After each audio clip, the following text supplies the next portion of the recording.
Turner is devastated in half an hour in Emmerdale. Then at 7:30, poor old Roy is haunted by his past in Coronation Street. Right now, West Country News.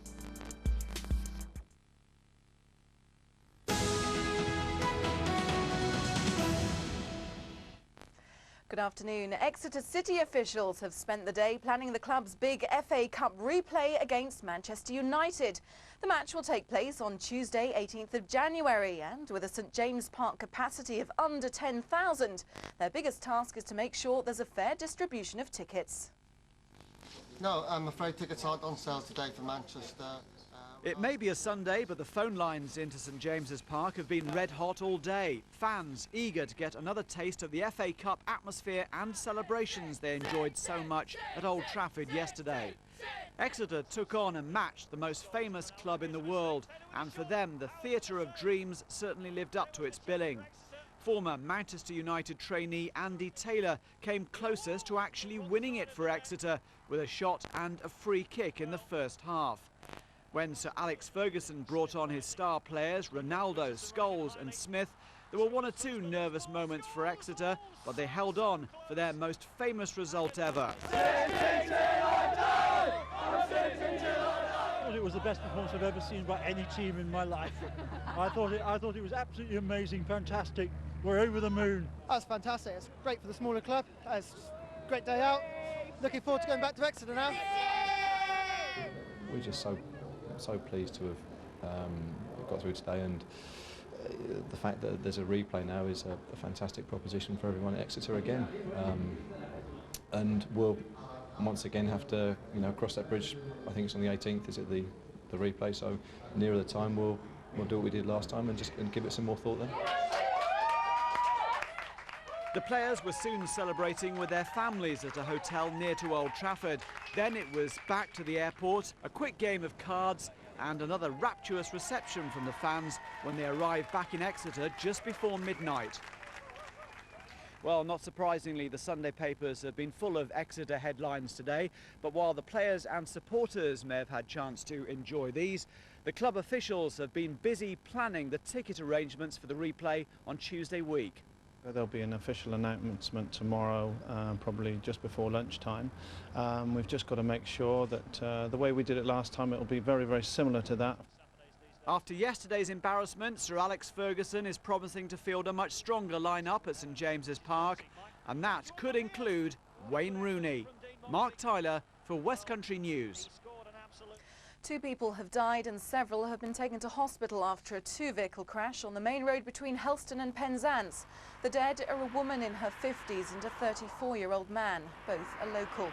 The accident happened near Sithney just after midnight and the road was closed for 9 hours. The first part of clearing a notorious Plymouth traffic bottleneck has opened this morning. It's the George Junction on the Tavistock Road. The tension mounted as traffic waited for the off. The opening of the new bit of road was delayed as highways engineers made sure the cones were in exactly the right place for safety. So it was left to a cyclist to claim first use of the road. But this is only half of the final job. The end of the phase 2, which is scheduled for mid-May, traffic will be using both sides of the new embankment and also sections of the new junction and Morgan Road, which is the section of highway you see behind me. That comes into operation, which is the realignment of Plimbridge Road onto where the new junction will be situated. The new road allows better safety for Plymouth Airport at the end of the runway.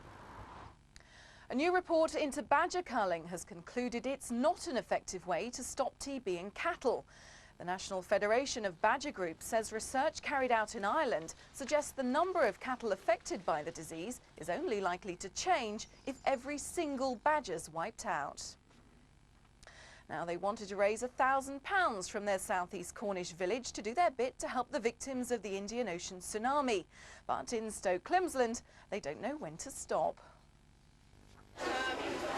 The old school in the village is now the community centre, and the whole community really came out in force. Of course, there was the temptation of a Malaysian brunch.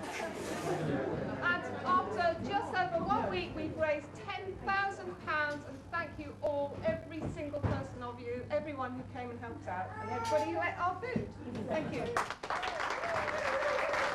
Last week they raised £350 in the first hour of breakfast.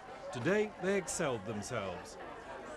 We've all been terribly surprised at how much money we need, but then bearing in mind the way that the problem has obviously been escalating, I think it's just been natural for people in this area, as everywhere else, to just find somewhere that they can put their money. I think it's been that we've been a conduit as much as anything else. And the good people of Stoke Climsland haven't finished yet. They've got still more plans up their sleeve to help. Colin Cayley for West Country News. Echoes of gunfire have been heard across Bovey Tracy on the anniversary of one of the last battles of the English Civil War. The area was recently bought by Devon Wildlife Trust and is designated a site of special scientific interest.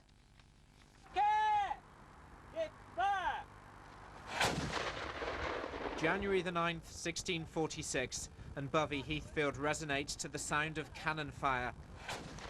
359 years to the day, and echoes of conflict fill the air again on what remains of this historically important site. It was right at the end of the Civil War. It was basically mopping up. The Royalists weren't losing, they just got fed up and decided to go home, basically. But it was a mopping up operation as Fairfax's army marched down through Devon, eventually down into Cornwall. But aside from today's activities, more recent battle scars litter the heathland. Motorbikes scrambling and illegal fly tipping have both caused terrible damage. But now, under the ownership of Devon Wildlife Trust, there are big plans to restore it to its former glory.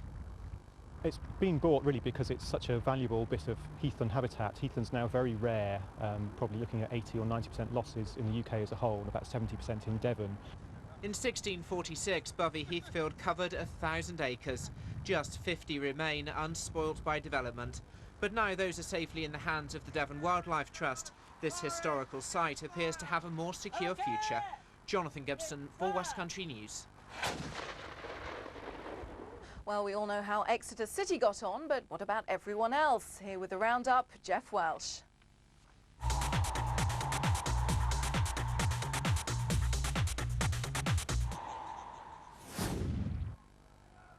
Plymouth Argyle may have lost 3-1 at home to Everton, but the scoreline didn't reflect the Pilgrims' efforts.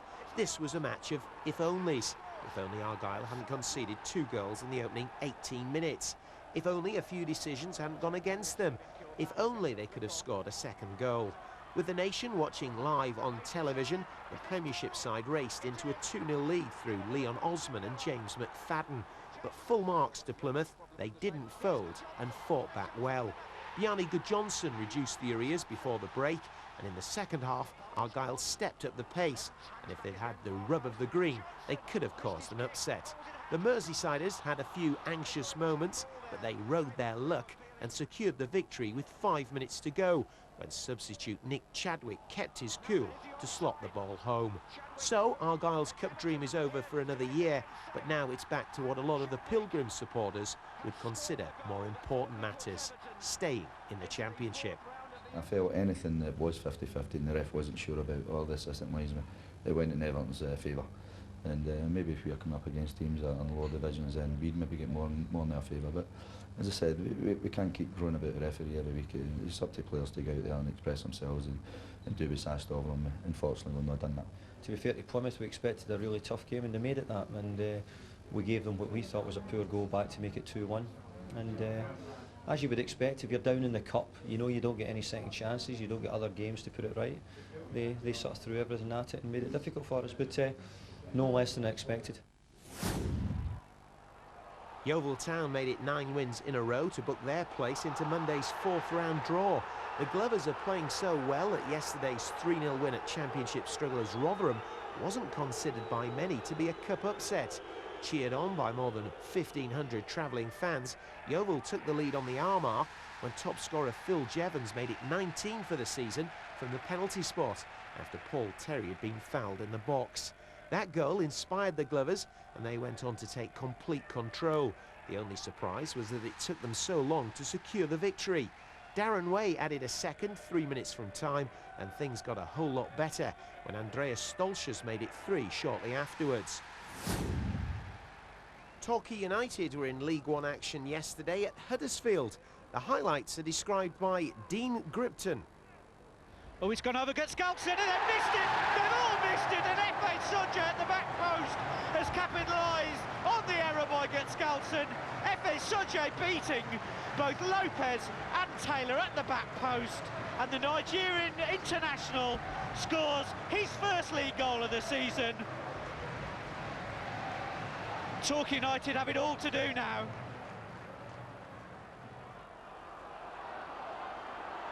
Huddersfield with a time to break here. Schofield's got ahead of Phillips, and well, he's up against Woods now. In fact, he's up against Robinson, so Schofield with a great shot.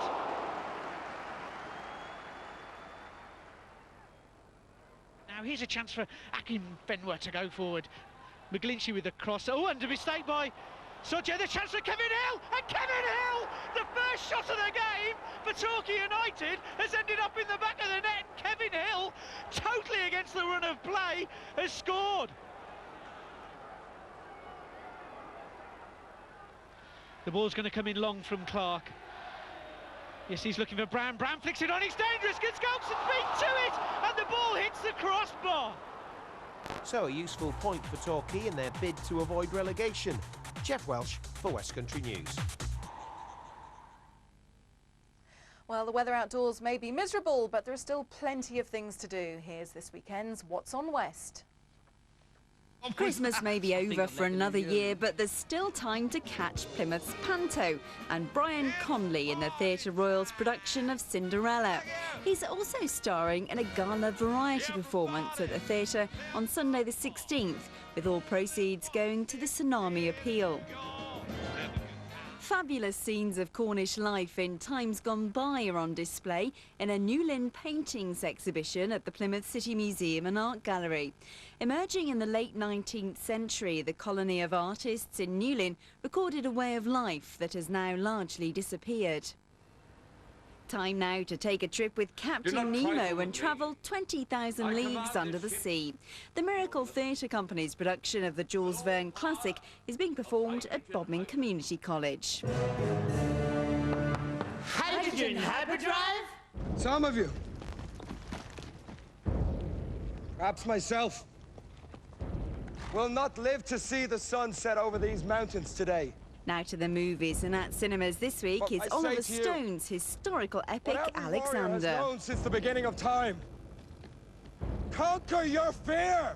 Colin Farrell stars as the dashing warrior king who led his Macedonian armies across Asia, wresting land from Persian control. Drenched in violence and the horror of war, Stone blurs history and myth to tell the story of Alexander's adventuring and battles across unknown lands. Well, that's it for this week, but please keep sending in your what's and ideas to this address. Well, time for the weather now. Here's Joe.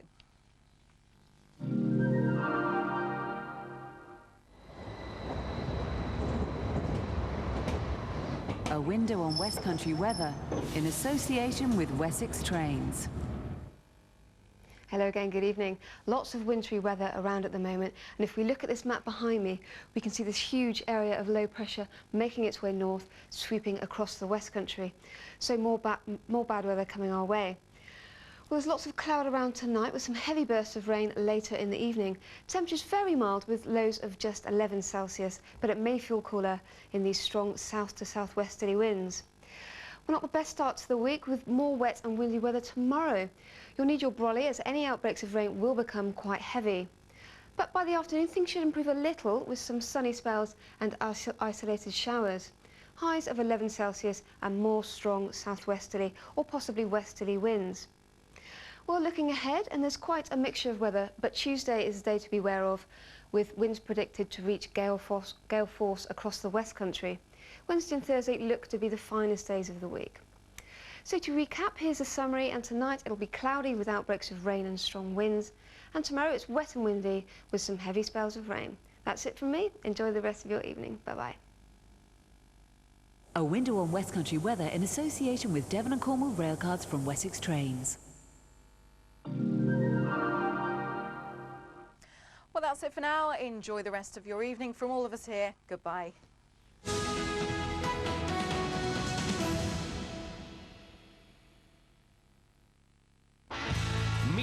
people who want to be politicians. And how have you prepared for this? Drunk quite a lot of alcohol. But will they get your vote? I'm tired of Tony's WMDs. I don't think fatty foods and smoking are real problems. Also propose public flogging for violent offenders. I'm making Prime Minister tomorrow. 95% of prisoners are scum. The woman taking her clothes off. That was a bit scary. Your chance to choose a potential new MP. Vote for me live. Monday at 11, ITV1. Village flower growing competitions don't normally go hand in hand with murder unless they're in Midsummer. John Nettles with a brand new Midsummer Murder tonight at 9 here on ITV1. The fatal flow, 2 weeks to the day, incredible pictures of when the tsunami struck.